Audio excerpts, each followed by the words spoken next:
Hello, what's up? Once again, this is Ali, and today we are going to share an amazing emulator that we can use to play PS2 games on our mobile devices. Well, actually, this has been available for download for around a year now.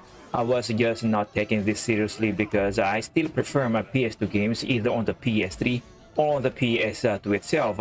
But I was actually surprised when I tested this emulator and saw how easy to set this up and the compatibility it has for the PS2 games. It just runs so smoothly with very little things to set it up to get it started. On this video, we'll just cover the very basic stuff to get this emulator going. But for this video, we are going to need a BIOS that I won't be able to provide the link, but a simple Google search will definitely do the job.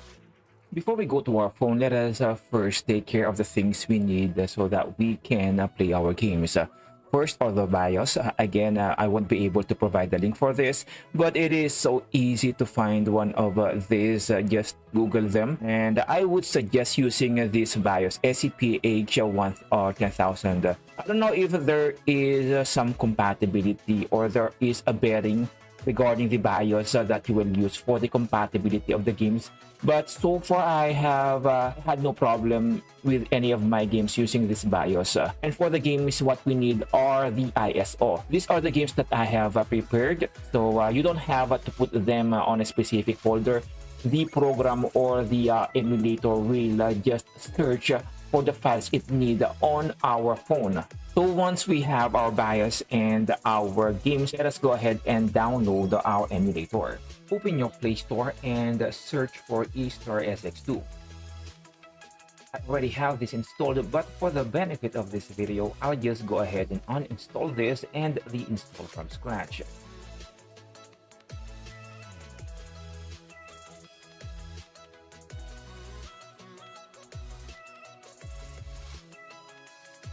And after the installation, you'll have to go through the initial setup, and there is a facts section here where you don't have to run through them. But if you want to know more about the emulator, there's a lot of important stuff here that will help you optimize your game. Click on next once you're satisfied. Then on the aspect ratio, I would recommend using the simple widescreen to lessen the load on your phone's hardware. But you may also increase the upscaling if you are confident enough with your phone. Next is the BIOS. The emulator won't work without one, and we have to locate it in our phone.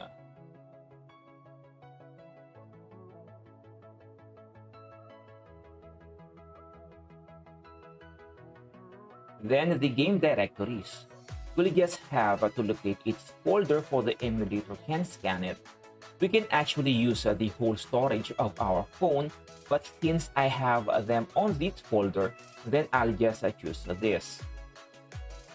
Hit on finish, then the program will scan for all the games on your directory.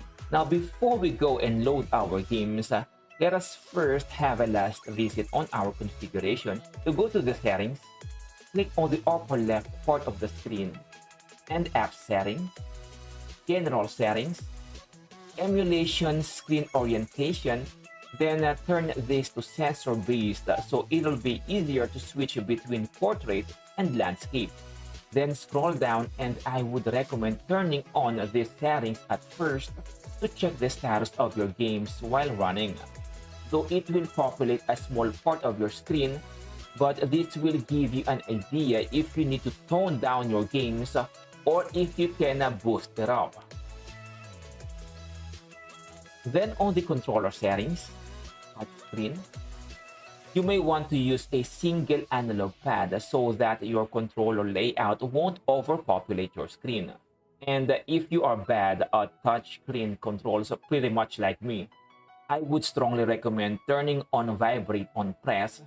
It will make it easier to recognize where the buttons are and commit them to your muscle memory.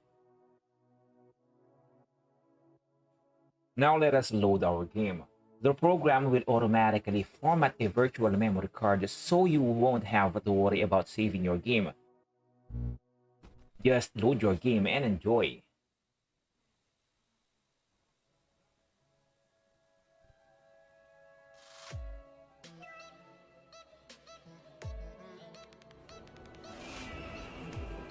These are the minimum stuff we need to get our PS2 games working with H2SX2. We'll have a separate video how we can further improve our gaming experience with some settings. Now, if you want to enter the configuration in-game, just click on the plus icon on the upper right part of the screen. Here you can change your configuration and make it look cleaner.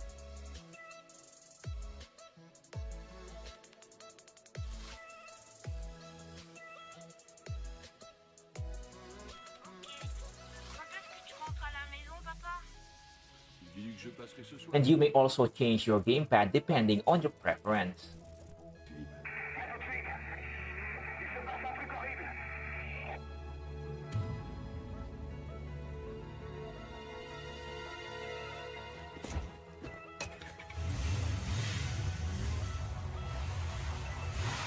And so this is it. If you found this video helpful, don't forget to hit that like and subscribe. And again, this is Ali, and see you on our next video. Bye bye.